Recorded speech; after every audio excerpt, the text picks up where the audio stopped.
Juro lealtad y valentía a Adolf Hitler como Führer y como canciller del Reich alemán. Me inclino ante él y ante mis superiores a los que debo obediencia hasta la muerte. Que Dios me ayude. Juramento al Führer, 1933.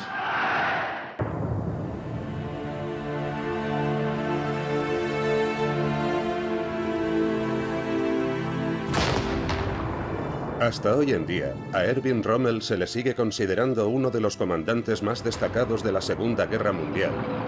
Y se sigue haciendo referencia a él como el zorro del desierto por su audaz iniciativa en los campos de batalla del norte de África. El legado y el destino final de Rommel estuvieron marcados por su determinación de hacer algo que muy pocos generales se habrían planteado en su lugar: decirle la verdad a Adolf Hitler sin ambajes sobre la situación de la guerra.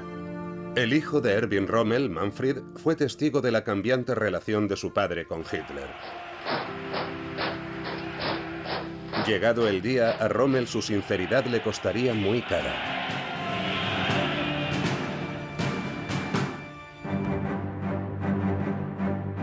We have interrupted this program to bring you another special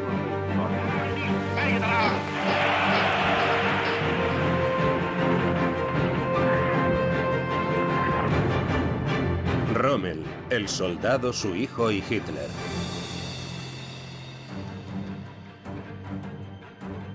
Comienza la leyenda.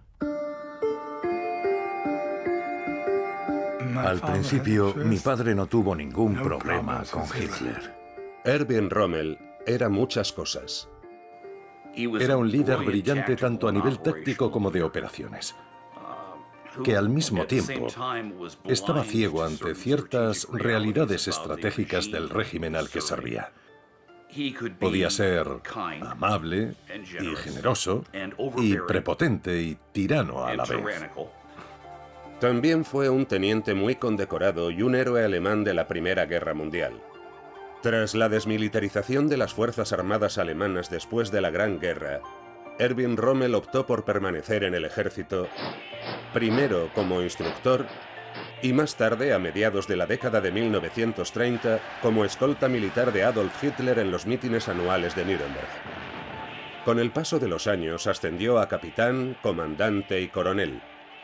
Los caminos de Rommel y Hitler se cruzaron varias veces más antes de que Alemania invadiera Polonia el 1 de septiembre de 1939, lo que daría inicio a la Segunda Guerra Mundial. Donde Erwin Rommel brillaba especialmente era en la guerra acorazada. En 1940, Hitler le dio a Rommel el mando de la 7ª División Panzer alemana, la división de carros de combate. Llevó a sus Panzer a una rápida victoria en Francia y hasta el Canal de la Mancha. En febrero de 1941, Rommel fue ascendido a teniente general. La siguiente misión de Erwin Rommel fue la que lo convirtió en una leyenda, la que le valió uno de los apodos más famosos de la historia militar. A Rommel nunca le faltó confianza. Tenía un ego gigantesco. Como se suele decir, no es fanfarronear si lo puedes demostrar. El mal acecha en las sombras.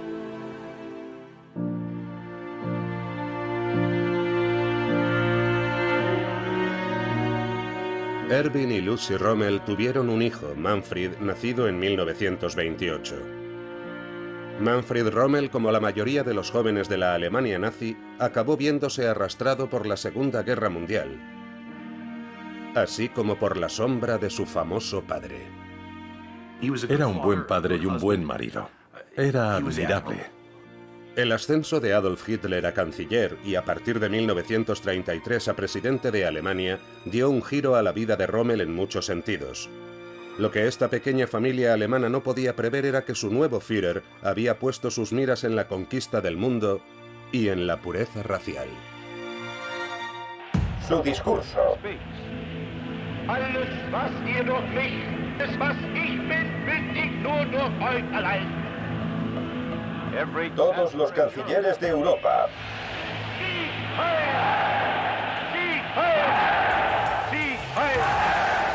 Hitler ascendió al poder diciéndoles a los alemanes que los sacaría de la ruina económica y militar. La situación desesperada del país era resultado de las duras sanciones que se le impusieron en virtud del Tratado de Versalles, con el que se puso fin a la Primera Guerra Mundial. El sentimiento general era que habíamos sido tratados injustamente y él se sirvió de ese resentimiento. Yo soy quien os ayudará a recuperar el orgullo y yo soy quien reparará la injusticia cometida contra vosotros. Alemania había quedado arrinconada, no tenía ninguna posición en el mundo. Ni siquiera se puede decir que fuera el hazmerreír. Era completamente irrelevante, sin más.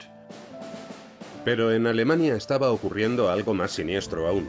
Erwin Rommel y la mayoría de la población alemana lo fueron descubriendo una vez que la Segunda Guerra Mundial estuvo bien avanzada.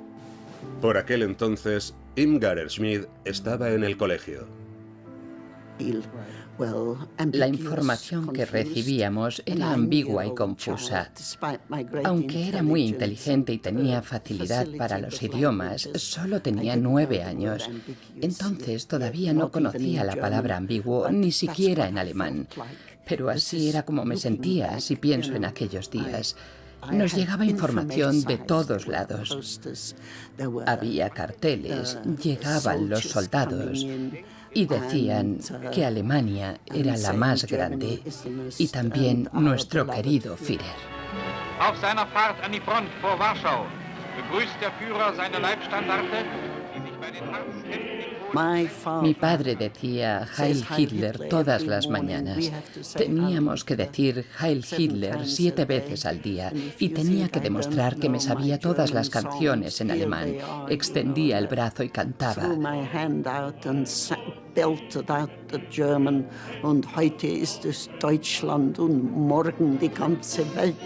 Esa que decía, hoy es Alemania, mañana el mundo entero. El comandante favorito de Hitler.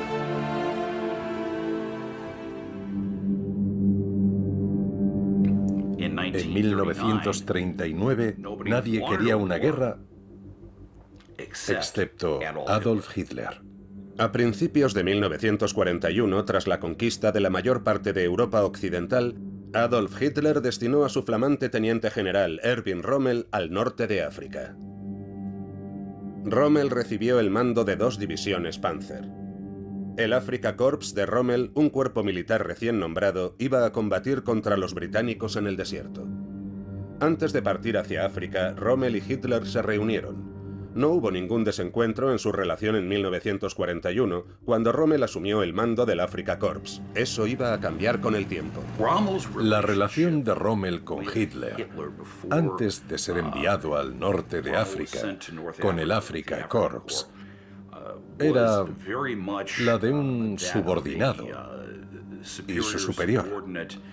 Rommel no cuestionaba en forma alguna la autoridad de Hitler y se convirtió en un favorito del Führer. Desde el principio, la conexión entre Hitler y Rommel se basó en las experiencias que tenían en común. Rommel era un soldado de combate, como lo había sido Hitler en la Primera Guerra Mundial. Manfred Rommel, que aún no era un adolescente, se preguntaba si volvería a ver a su padre. La relación entre Erwin Rommel y su hijo Manfred fue, en muchos sentidos, una relación padre-hijo muy clásica, en la que el padre quiere que el hijo sea de una manera que se convierta en un tipo de hombre, de individuo muy determinado. Y el hijo tiene una idea muy distinta. Erwin Rommel no tuvo reparos en contarle a Manfred sus recelos sobre la dirección que estaba tomando la guerra. Y trató de darle todos los consejos paternales que pudo. Tormentas de arena, balas y un héroe.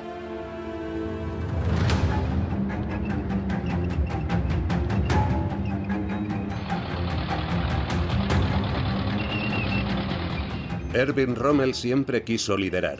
En el norte de África tuvo una oportunidad más de hacerlo. Quería un mando de combate. Había sido oficial de combate en la Primera Guerra Mundial y se le había dado especialmente bien. Le encantaba y quería volver a la acción. Además, no le faltaba valor y le gustaba liderar desde el frente.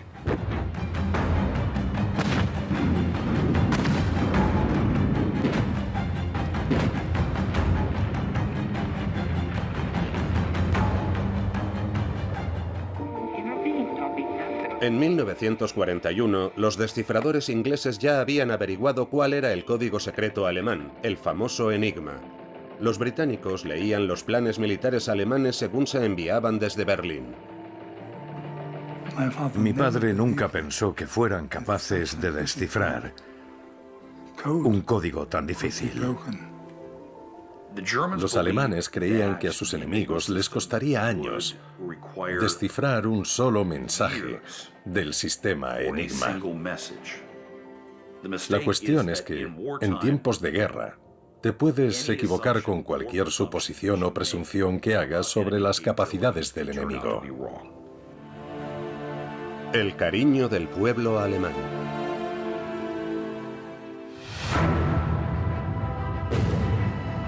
En el norte de África, al igual que en Francia, Erwin Rommel se encargó de dirigir los carros de combate y a los soldados alemanes e italianos desde el frente. El hecho de que comandara su división en plena línea de fuego le hizo ganarse el respeto de sus tropas. Con su ataque, consiguió que las fuerzas alemanas e italianas recuperaran Libia en menos de 2 semanas. Las victorias se sucedieron rápidamente en el norte de África. Casi inmediatamente Rommel comenzó a expulsar al ejército británico de los principales bastiones del desierto a lo largo de 1941. Las primeras victorias en el desierto occidental del norte de África de aquel Rommel tan agresivo y audaz le hicieron ganar más puntos con Adolf Hitler. El Führer pensó que los ciudadanos necesitaban conocer mejor a uno de sus comandantes de campo más exitosos, así que lo ascendió a mariscal de campo. El ministro de propaganda nazi, Joseph Goebbels, recibió la orden de convertir a Erwin Rommel en un héroe. El ministro de propaganda alemán comenzó a montar una campaña para erigir y mantener la imagen de Rommel ante el pueblo alemán. Rommel era un hombre apuesto, no venía mal que fuera fotogénico y tampoco le perjudicó que supiera hablar bien. Rommel se convirtió en la imagen de los carteles de la Wehrmacht.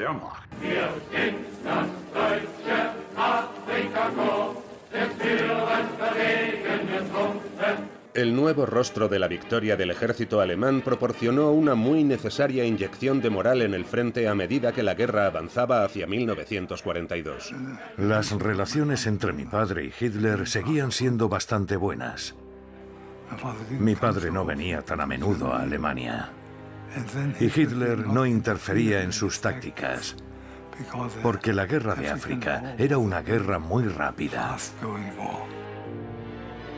Marschall Rommel ist tot. Der Held von Afrika.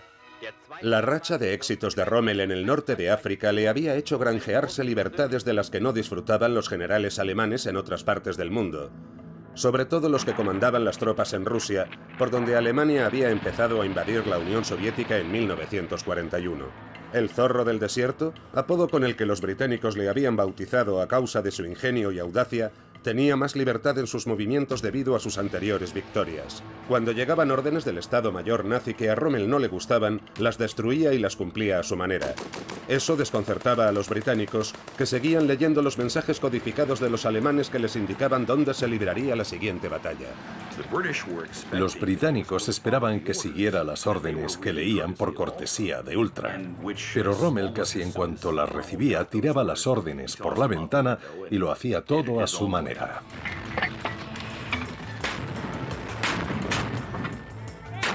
A finales de 1942 los aliados empezaron a cambiar las tornas en el norte de África. Pérdida, arrepentimiento y realidad. Han roto las líneas de defensa. Nuestros carros de combate ligeros estaban a 60 kilómetros de la línea de Rommel y consiguieron atravesarla. Los primeros éxitos de Rommel se desvanecieron, sobre todo debido a que los británicos recibieron muchísimos más suministros y a que Estados Unidos había entrado en la guerra. Y a principios de noviembre de 1942 se unieron a las fuerzas de Reino Unido en el norte de África. La artillería consigue golpear las posiciones del enemigo. Un impacto directo contra un cañón de 88 milímetros.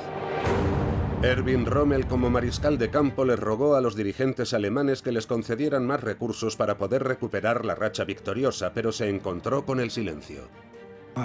Mi padre hizo una larga lista de peticiones para Hitler, entre ellas que enviara los nuevos tanques a África. Pero no se hizo nada. Hitler se había desentendido. Era casi como si no le importara. El norte de África era secundario.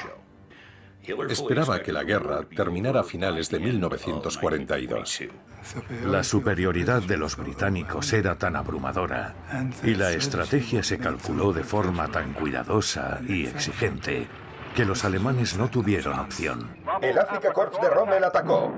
A pesar de la escasez de material y de hombres, Erwin Rommel dirigió heroicamente la lucha para reconquistar el norte de África. Las probabilidades eran ínfimas, incluso para el legendario zorro del desierto.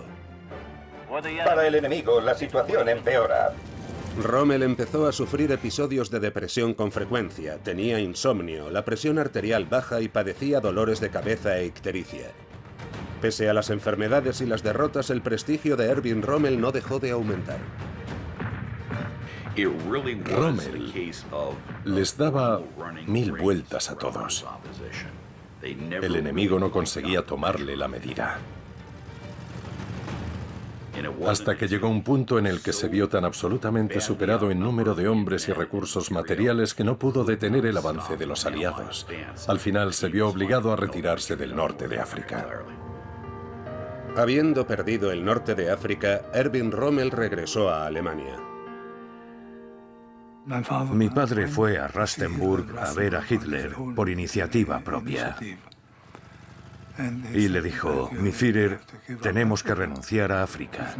No es posible hacer nada en estas circunstancias.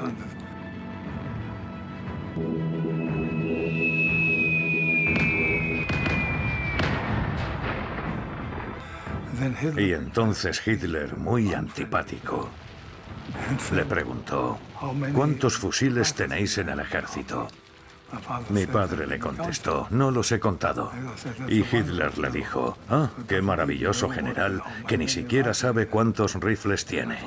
A lo que mi padre le espetó: lo mejor será que vengas a África y nos enseñes a luchar contra Montgomery con un Karabiner 98.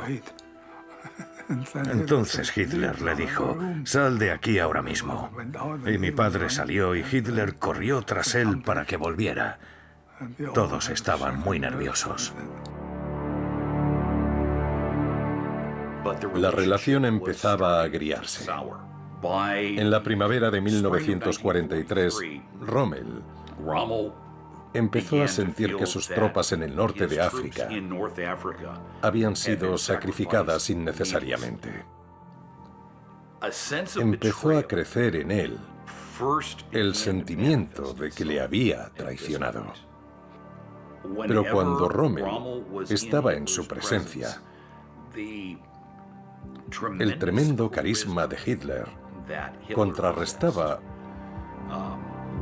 al menos temporalmente, las dudas que Rommel empezaba a tener. Grietas en los cimientos.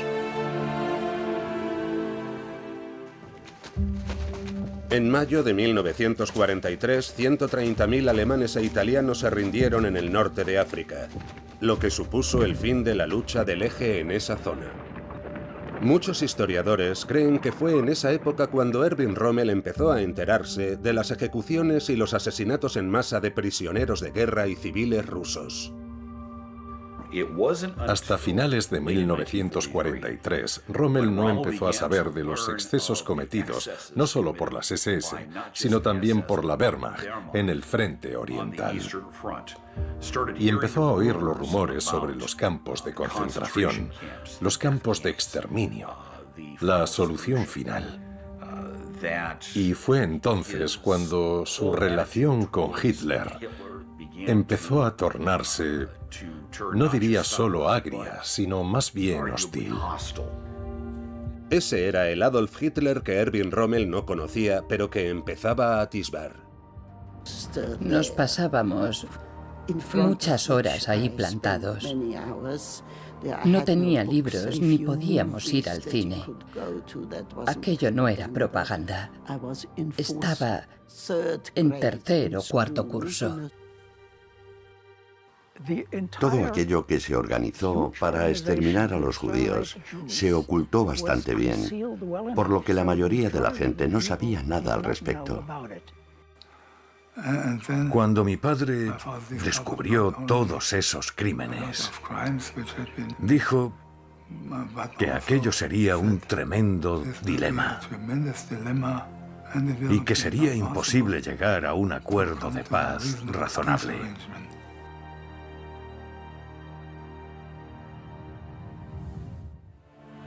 El muro atlántico no es más que propaganda.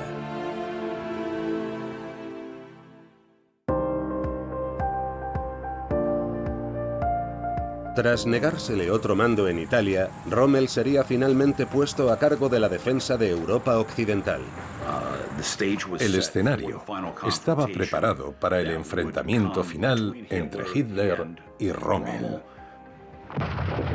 Sin embargo, antes de que eso ocurriera, en febrero de 1943, los alemanes luchaban en el frente oriental por el control de Stalingrado en la célebre batalla. Boris Elaun, combatiente ruso, fue testigo directo de ese cruento combate.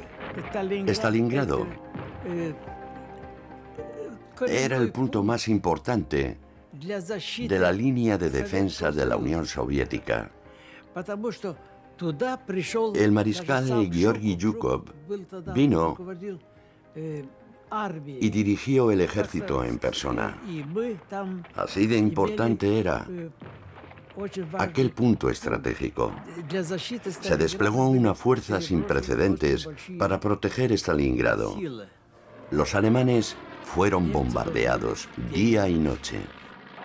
Muchos historiadores consideran que ese invierno de lucha encarnizada fue el punto de inflexión de la Segunda Guerra Mundial. Los alemanes y las potencias del eje sufrieron más de 800.000 bajas. Tras la batalla de Stalingrado, los rusos comenzaron a hacer retroceder a los alemanes en la Unión Soviética. Erwin Rommel y Adolf Hitler observaron los resultados desde Rusia. Ambos sabían que era solo cuestión de tiempo que los aliados abrieran su tan esperado segundo frente en Europa Occidental. Como ya había coincidido con los británicos y los estadounidenses en el norte de África, al mariscal de campo Erwin Rommel se le concedió el mando de la defensa de Europa Occidental.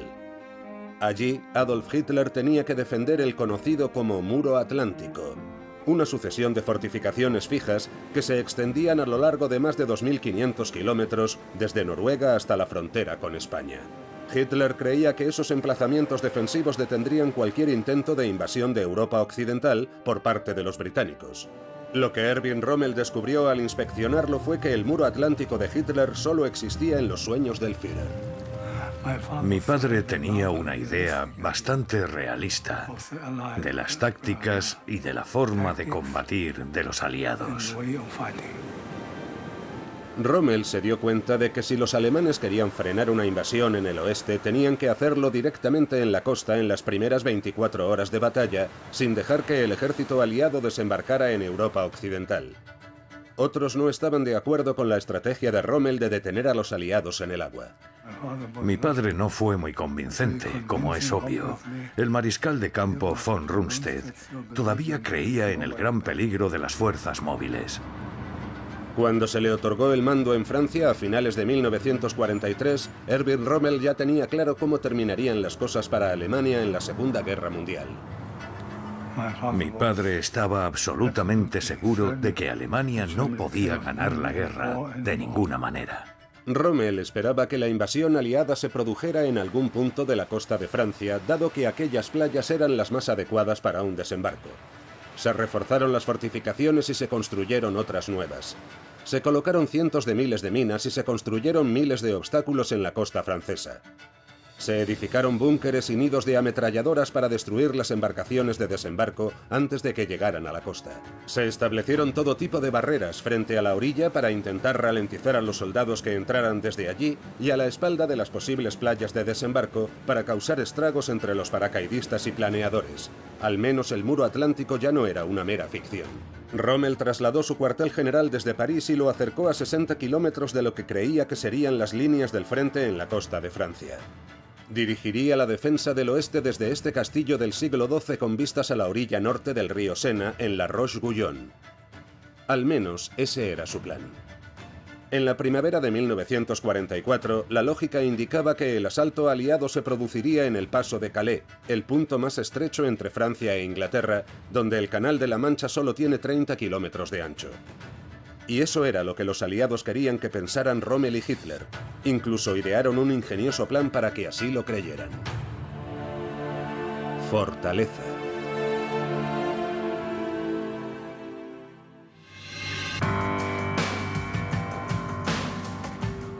Una de las grandes historias de la Segunda Guerra Mundial, que es poco conocida, es la llamada Operación Fortaleza.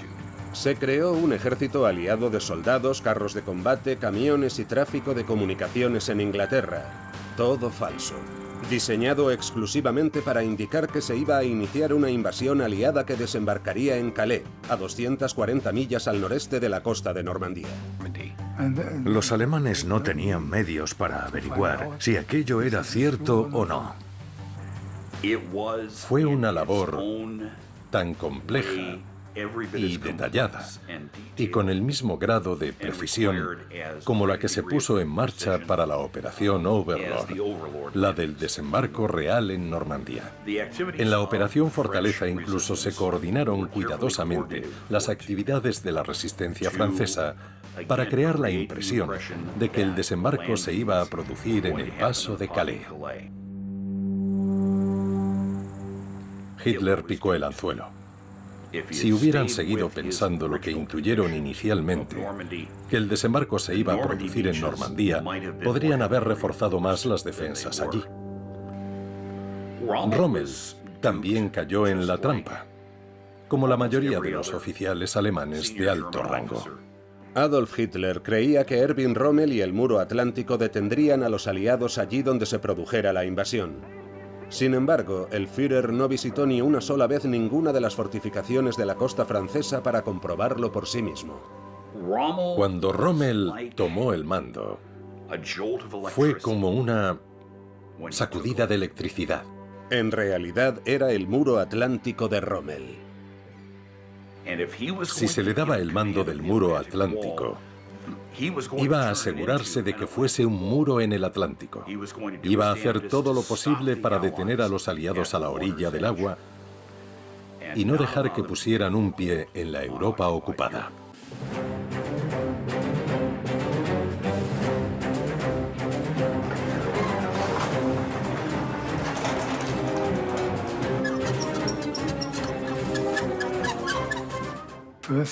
El primer paso de la fortificación de la costa fue establecer las posiciones para la infantería y para los campos de minas, basándose en su experiencia en África, y después distribuir a la división acorazada en diferentes puntos de la costa para que pudieran intervenir ese mismo día o noche.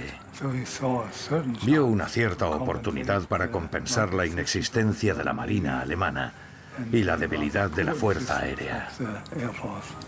Y también estaba convencido de que no era posible emprender batallas móviles de la envergadura de las de 1940, porque los británicos y los estadounidenses tenían tal superioridad en el aire que habrían dejado clavados a los blindados alemanes y no tendrían ninguna posibilidad. Se estaba reforzando el muro atlántico. Ante la idea de que los aliados pretendían atacar directamente a través del Canal de la Mancha en su punto más estrecho, el enemigo estableció numerosas fuerzas en la zona y fortificó fuertemente la línea de costa del Paso de Calais. Esperaba tener 6 millones de minas colocadas para cuando el muro estuviera terminado y llegaran los aliados. De esos 6 millones, solo consiguió colocar 2. Pero entrenó a las tropas. Hacían maniobras constantemente. Cuando no estaban cavando trincheras, construyendo búnkeres y colocando minas, estaban entrenando. Rommel hizo de Rommel. Fue capaz no solo de movilizar a las tropas, sino de conseguir que el muro atlántico, que no era nada parecido a lo que se suponía que tenía que ser cuando se lo encontró, se convirtiera en uno de los sistemas defensivos más formidables jamás empleados en la guerra moderna.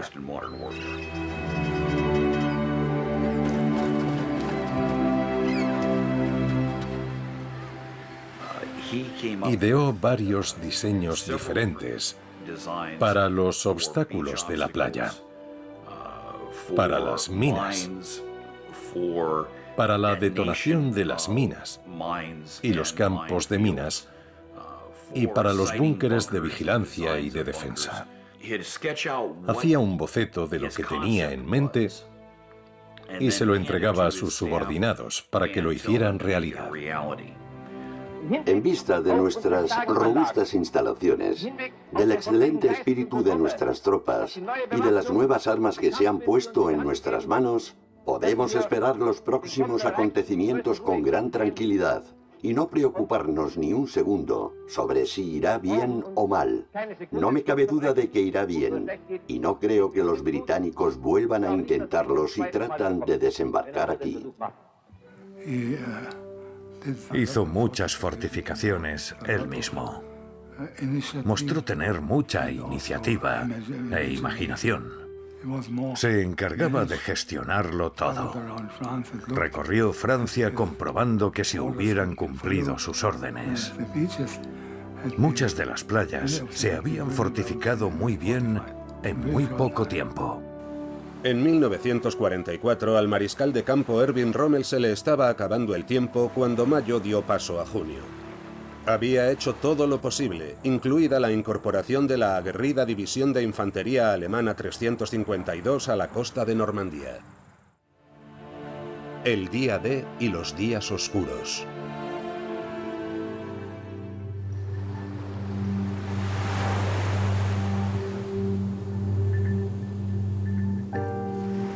A principios de junio de 1944, Rommel tenía una gran ventaja. Conocía las tácticas que los aliados habían utilizado en anteriores desembarcos en el norte de África, Sicilia e Italia, sobre todo el hecho de que se fijaban mucho en los informes meteorológicos. En el Canal de la Mancha, el mes de junio suele ser particularmente desapacible. Según lo esperado, el tiempo a principios de junio de 1944 en la costa francesa del Canal de la Mancha iba a ser muy ventoso, muy húmedo y previsiblemente desagradable.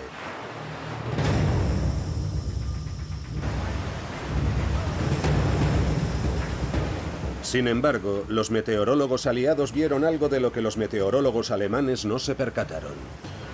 Que los elementos iban a concederles una tregua de 48 horas a partir del 6 de junio. El comandante supremo de las potencias aliadas, el general Dwight Eisenhower, dio la orden. El día D. La decisión de lanzar las operaciones Neptuno y Overlord en condiciones poco adecuadas dejaría perplejo al mariscal de campo. La elección de Normandía también le sorprendió. El desembarco no iba a producirse en el Paso de Calais. Se sorprendió mucho, porque confiaba en la opinión experta de la Kriegsmarine, la Marina alemana,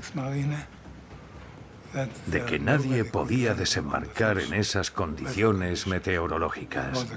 Fue una decisión muy valiente del general Eisenhower y muy acertada. La Marina no estaba desplegada y la Fuerza Aérea se negó a salir. Dijeron que con ese clima no valía la pena que sacaran sus máquinas. De manera que las primeras en avistar la invasión fueron las tropas de infantería, lo que resulta absolutamente extraordinario.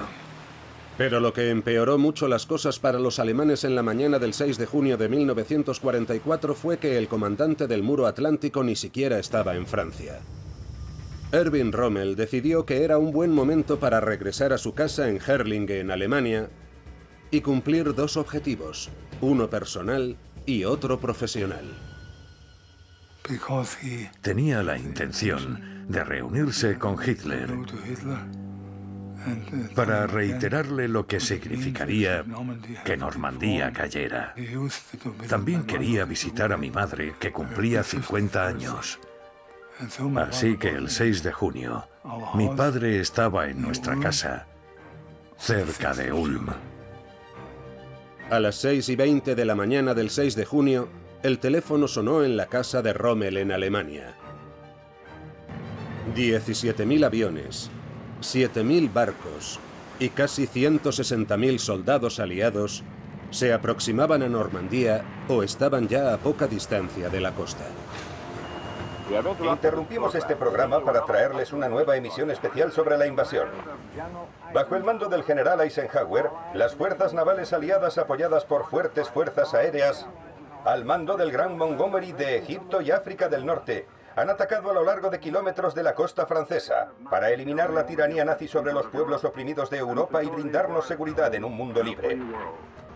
Dijo que habíamos tardado 24 horas en saber lo que estaba pasando.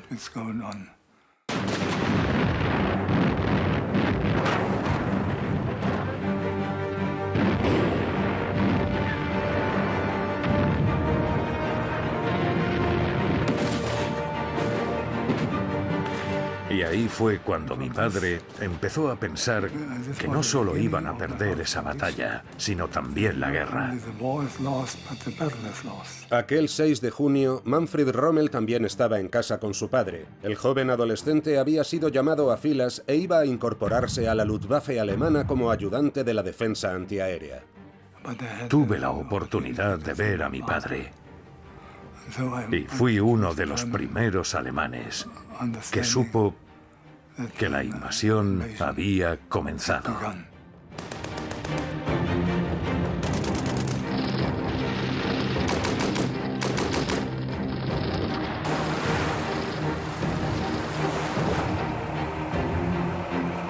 Manfred fue testigo de la reacción inicial de su padre ante los informes del desembarco de Normandía. También de su frustración por no poder volver a su cuartel general en La Roche-Guyon en ese momento decisivo de la historia. No le gustó nada, en absoluto. Dijo que tendría que haber estado en Francia y que todavía no tenía claro qué estaba pasando. En el cuartel general de mi padre y del general Gerd von Rundstedt seguían dudando si ese era el verdadero desembarco. Pero eso cambió en una hora. Y mi padre empezó a llamar a su chofer y a prepararse para partir hacia Francia. Y dijo que era muy doloroso que estuvieran desembarcando mientras él no estaba allí. Tras recibir más informes de su jefe de Estado Mayor, Hans Speidel, Erwin Rommel salió en coche de Herrlinge, en Alemania, rumbo a Francia alrededor de las 10:30 de la mañana del 6 de junio. El mariscal de campo llegó a La Roche-Guyon alrededor de las 9 de la noche. Aquella mañana se pensaba que Normandía era solo una distracción, que el verdadero ataque vendría en el paso de Calais. El plan de engaño de la Operación Fortaleza había sido un éxito rotundo. Funcionó tan bien que la 15ª División del ejército alemán permaneció en Calais, esperando hasta bien entrado julio una invasión que nunca llegó.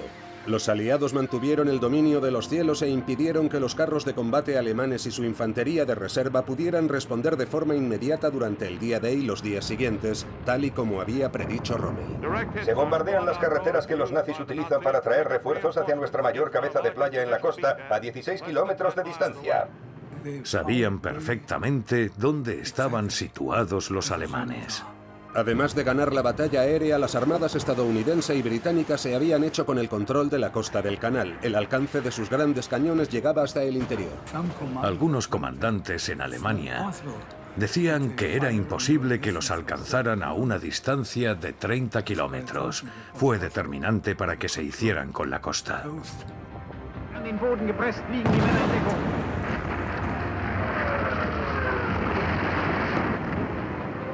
Los aliados habían conseguido desembarcar 156.000 soldados en tierra y se habían adentrado una media de entre 6 a 9 kilómetros hacia el interior. El 7 de junio, Rommel llegó a Normandía para comprobar por sí mismo la situación desesperada en la que se encontraban. Mi padre analizó la situación y volvió a su cuartel general. Aunque les costó 10.000 bajas, los aliados consiguieron establecer la cabeza de playa. Una semana después del día D, Erwin Rommel sabía perfectamente que la guerra en Europa Occidental estaba perdida. El Führer no apreció la franqueza con la que Rommel le habló de la situación en Normandía en la reunión que mantuvieron el 15 de junio. Mi padre no descartaba que Hitler pudiera rendirse ante la evidencia de que no había esperanza. No podemos ganar la guerra. Mi Führer, no es posible. Hay que retirarse.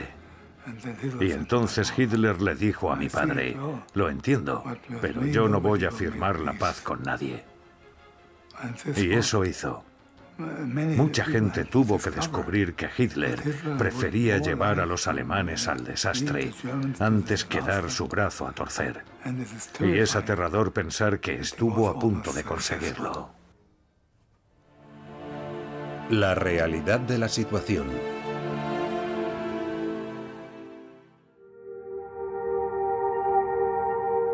Erwin Rommel sabía desde el principio que todas aquellas minas, los obstáculos, las fortificaciones y la infantería no podrían detener el ataque de los aliados. Rommel sabía que si la alianza anglo-estadounidense establecía la cabeza de playa, les habrían asestado el golpe definitivo. A medida que la batalla de Normandía se intensificaba, Erwin Rommel se daba cuenta de que la única manera de salvar a Alemania era que Hitler acordara una tregua con los estadounidenses y los británicos. Estábamos en una situación muy comprometida. Mi padre estaba convencido de que los alemanes no tenían ninguna posibilidad de ganar la batalla en las playas. La guerra estaba perdida. Los aliados estaban en una posición en la que no les hacía falta conceder nada a los alemanes. Hitler tenía que desaparecer. Y lo único que se podía hacer, lo único bueno que un general alemán podía hacer, era rendirse. Rommel le aconsejó a Hitler que firmara la paz. Incluso aunque significara que tuviera que renunciar al cargo de Führer, de jefe del Estado. Los aliados no querían negociar con Hitler, y Hitler había manifestado abiertamente que no negociaría con nadie. En tal caso era el momento de que Hitler se hiciera a un lado. Y como dijo Rommel, había que considerar la situación convenientemente. La franqueza de Erwin Rommel con Hitler alcanzó su punto álgido el 15 de julio de 1944. Le escribió una carta de 3 páginas en la que le decía que la guerra en el oeste estaba perdida y, en pocas palabras, que el Führer de Alemania debía pedir la paz en el oeste. Poner fin a la lucha en Europa Occidental también permitiría a Alemania dedicar más recursos para defenderse de los rusos que se acercaban rápidamente por el este.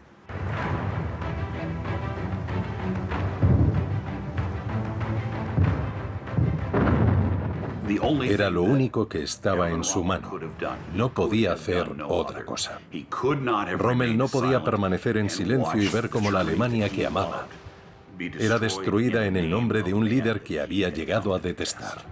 Circulaban rumores de que había otros alemanes que querían que Adolf Hitler desapareciese, pero no pidiendo su renuncia, sino asesinándolo.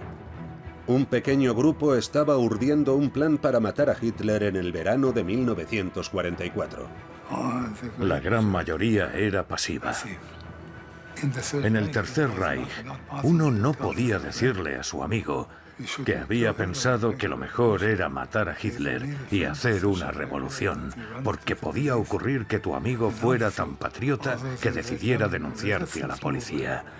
Además, el movimiento de resistencia alemán estaba compuesto por oficiales del Estado Mayor, de la policía, de la élite, que creían saber que no estaban cayendo en manos de traidores.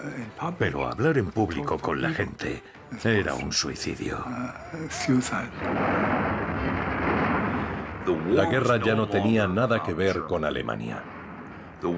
Se había transformado en una guerra contra Adolf Hitler. Y en ese momento, en opinión de Rommel, la guerra se llenó de maldad y Hitler se volvió malvado con ella. Porque ya no estaba pensando en el bien general de Alemania. Estaba utilizando a Alemania para mantenerse en el poder. La luna de miel había terminado hacía mucho y se acercaba el momento del divorcio. ¿Estaba involucrado o no?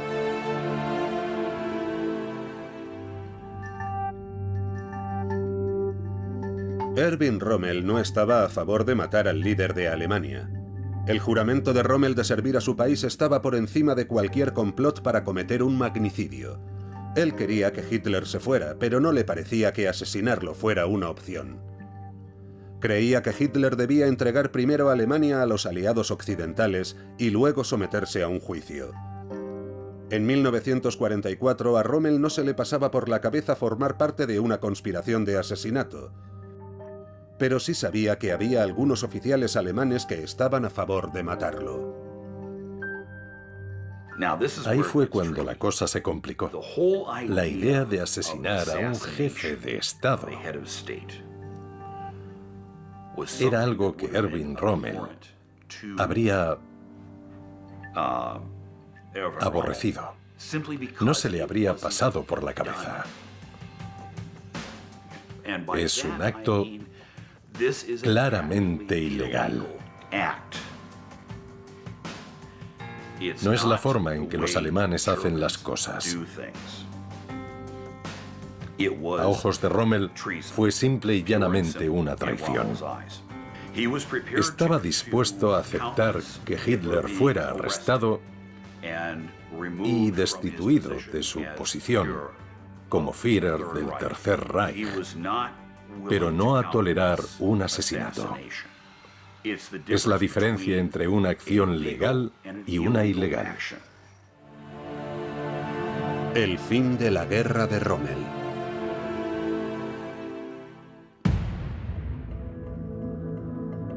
El 17 de julio de 1944, mientras regresaba a la Roche-Guyon de una conferencia, dos Spitfires británicos alcanzaron el coche oficial de Erwin Rommel cerca de la ciudad francesa de Saint-Germain-de-Montgomery.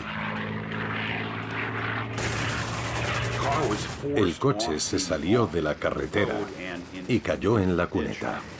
Como consecuencia, Rommel, que iba sentado en el asiento delantero, salió despedido contra el marco del parabrisas y se destrozó el lado izquierdo de la cara. Quedó casi desfigurado. Cuando llegó al hospital, supuse que moriría esa misma noche. El conductor no sobrevivió, pero mi padre sí. Y ese fue el final de su carrera militar. Tenía el pómulo y la órbita del ojo izquierdo aplastados y una fractura de cráneo. Sorprendentemente, no pareció afectarle psicológicamente. Seguía muy alerta y consciente, pero ya no pudo volver al campo de batalla, nunca más. Fue relevado del mando por razones médicas. Y aquel episodio marcó el final de su carrera de combate. Al parecer, Antes de sufrir ese accidente, el 17 de julio, Erwin Rommel había estado estudiando un plan alternativo para poner fin a la guerra en Europa Occidental lo antes posible. Rommel estaba decidido a tomar cartas en el asunto y tratar él mismo con los aliados si Hitler no lo hacía. Intentó conseguir que el ejército se rindiera. Pero no le dio tiempo, porque el 17 de julio fue alcanzado por las balas y granadas de 2 cazas británicos y quedó fuera de combate. Así ha quedado la sala de operaciones del cuartel general de Hitler tras el atentado contra el Führer. Hay muchas conjeturas sobre si consiguió escapar o sucumbió más tarde a sus heridas. El plan para asesinar a Adolf Hitler el 20 de julio de 1944 en la guarida del Lobo, que era como se conocía al cuartel general del Führer en Rastenburg, en Prusia Oriental, fracasó. Se juzgó y ejecutó a más de 5.000 personas por haber participado en el atentado contra la vida de Hitler. La mayoría no estaban involucrados de ninguna manera, pero aquello permitió a Hitler eliminar a muchos de los que consideraba no leales. Uno de los que estaban en su lista era el que había llegado a ser su mariscal de campo favorito. A Rommel, Hitler nunca le concedería un juicio público. Rommel era culpable de decirle la verdad al Führer. Lo de menos era si había formado parte del complot para matarlo. A ojos de Hitler, había cometido traición por el hecho de haber mostrado una actitud derrotista. El mariscal de campo debe pagar.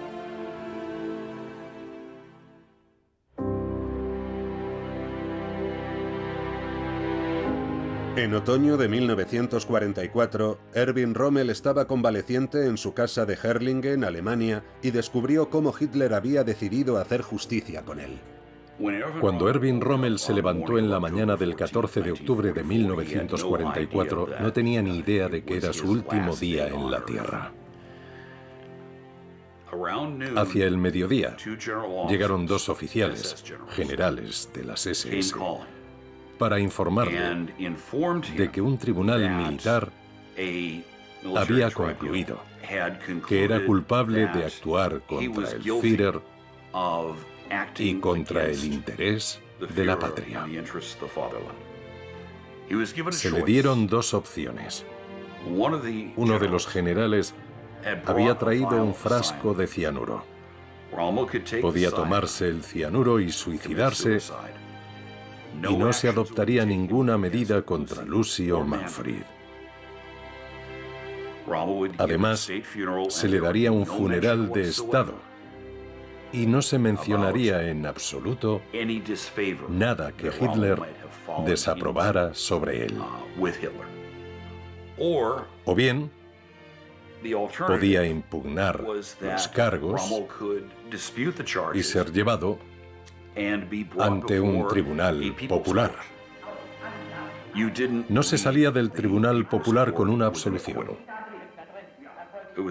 La única cuestión era ver cuánto de circo y farsa había en el proceso antes de que se declarara la culpabilidad y se dictara la sentencia de muerte.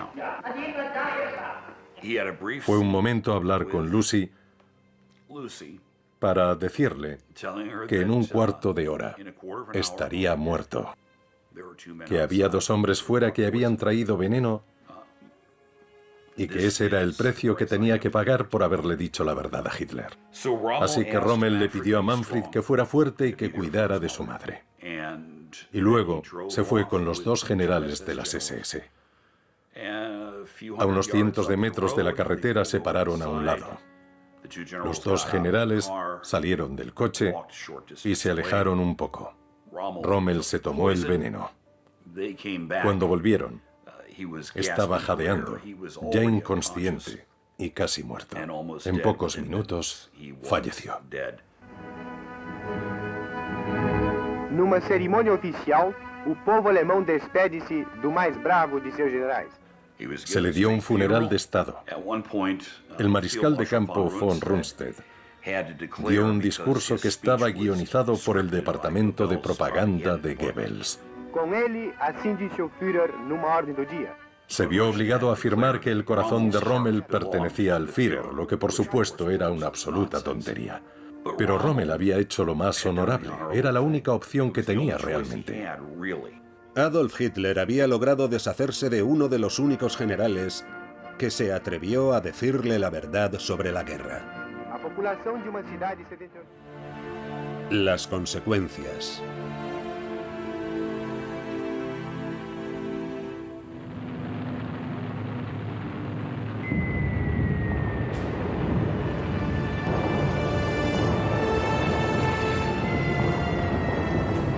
Tras la muerte de Rommel, Hitler llevó a Alemania a la ruina casi total antes de suicidarse en su búnker de Berlín el 30 de abril de 1945. Para entonces, varios millones de alemanes más habían muerto innecesariamente y la Unión Soviética se disponía a reclamar la mitad de Alemania como propiedad comunista. El que fuera el mariscal de campo más célebre de Alemania había demostrado tener razón al final. Erwin Rommel había pagado con su vida sus proféticas palabras y su absoluta sinceridad. Lucy Rommel nunca se volvió a casar. Murió en Stuttgart, Alemania, el 26 de septiembre de 1971. Manfred Rommel fue dado de baja de la Luftwaffe alemana casi al final de la guerra. Se hizo abogado, trabajó para el gobierno del Estado Federado de Baden-Württemberg y fue elegido alcalde de Stuttgart, Alemania, en 1974. Ocupó la alcaldía durante 22 años, se casó y no tuvo hijos. Manfred Rommel falleció en Stuttgart el 7 de noviembre de 2013 a la edad de 84 años. Erwin Rommel fue incinerado y sus cenizas se enterraron en un rincón del cementerio de la Iglesia Comunitaria de San Andrés, la iglesia del pueblo de Herrlingen, Alemania. Está enterrado junto a su esposa Lucy. En la tumba del mariscal de campo siempre hay flores frescas.